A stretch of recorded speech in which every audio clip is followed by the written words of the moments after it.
राहुल गांधी ने जिस चौथी सीट का जिक्र किया है वो होडल सीट है। होडल सीट बेहद इंपॉर्टेंट सीट थी क्योंकि यहाँ से कांग्रेस के तत्कालीन प्रदेश अध्यक्ष उदय भान चुनाव लड़ रहे थे। उदय भान लगातार दूसरा चुनाव हार गए हैं। उदय भान ने आरोप लगाया है कि उन्हें वोट चोरी के जरिए, उन्हें बेईमानी के जरिए चुनाव हराया गया है।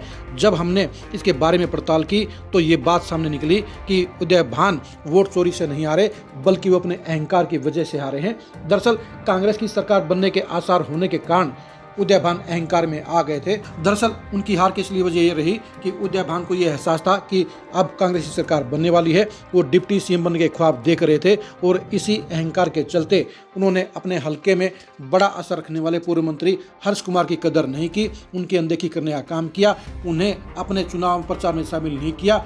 इसलिए वो चुनाव हार गए क्योंकि अपने अनदेखी के चलते हर्ष कुमार के समर्थकों ने उनका सहयोग नहीं किया, उनको वोट नहीं डलवाए। इसी वजह से उदय भान यहाँ पर चुनाव हार गए।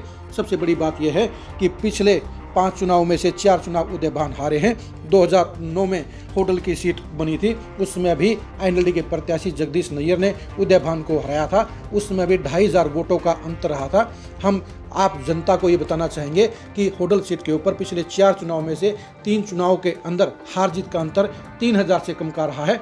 इसलिए जो उदय भान 2009 में 2500 वोटों से चुनाव हार सकते हैं, तो ऐसे में 2024 में भी अगर वो 2500 वोटों से चुनाव हार गए हैं तो इसमें किसी को वोट चोरी का अंदेशा नहीं होना चाहिए। यहाँ बिल्कुल कांटे की लड़ाई थी और कांटे की लड़ाई में ही उदय भान चुनाव हारे हैं। हमने यहाँ जब पड़ताल की तो यहाँ पर भी वोट चोरी का मामला नहीं निकला। उदय भान सिर्फ अपने अहंकार की वजह से चुनाव हारे हैं। अगर वो पूर्व मंत्री हर्ष कुमार को साथ ले लेते तो यहाँ पर वो चुनाव आसानी से जीत सकते थे।